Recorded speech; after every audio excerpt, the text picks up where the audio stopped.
ഹോസ്റ്റലിലെ ദൃശ്യങ്ങളും ചോർന്നു.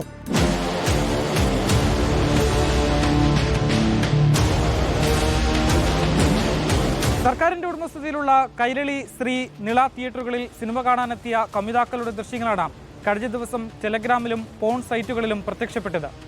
തിയേറ്ററുകളുടെ പേരടക്കമുള്ള പോസ്റ്റുകൾ ശ്രദ്ധയിൽപ്പെട്ടതോടെ KSFDC സൈബർ പോലീസിന് പരാതി നൽകുകയായിരുന്നു. പ്രാഥമിക അന്വേഷണത്തിൽ 2023 ഡിസംബർ 10 ഈ ദൃശ്യങ്ങൾ എന്ന് സൈബർ പോലീസ് കണ്ടെത്തുകയും ചെയ്തിട്ടുണ്ട്.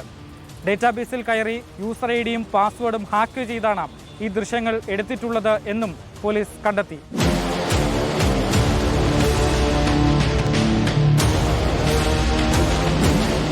CCTV ദൃശ്യങ്ങൾ പബ്ലിക് സെർവറിലേക്ക് എത്തുന്നതാണ് ഹാക്കിംഗ് എളുപ്പമാക്കുന്നത് എന്ന് സൈബർ പോലീസ് പറയുന്നു. കൂടാതെ ക്ലൗഡിലുണ്ടാകുന്ന സുരക്ഷാ വീഴ്ചകൾ ഇവർക്ക് കൂടുതൽ എളുപ്പമായി മാറാറുമുണ്ട്.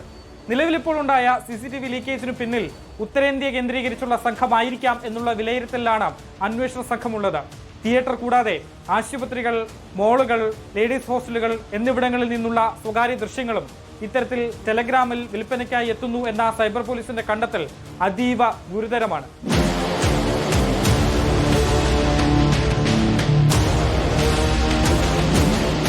ദൃശ്യങ്ങൾ ചോർന്നത് തിയേറ്ററിൽ നിന്ന് തന്നെയാണോ എന്ന് അന്വേഷിക്കുന്നതിനാണ് KSFDC നിലവിൽ ആഭ്യന്തര സമിതിയെ നിയോഗിച്ചിട്ടുള്ളത്. 10 ദിവസത്തിനകം അന്വേഷണ റിപ്പോർട്ട് നൽകണം എന്നുള്ളതാണ് സമിതിക്ക് നൽകിയിരിക്കുന്ന നിർദ്ദേശം.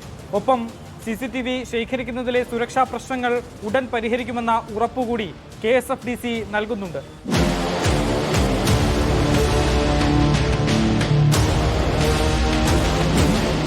CCTV ചോർച്ചയിൽ KSFDC പരാതി നൽകിയതും ആ പരാതിയിൽ സിറ്റി സൈബർ പോലീസ് കേസെടുത്തതും വിഷയത്തിന്റെ ഗൗരവം വർദ്ധിപ്പിക്കുന്നതാണ്.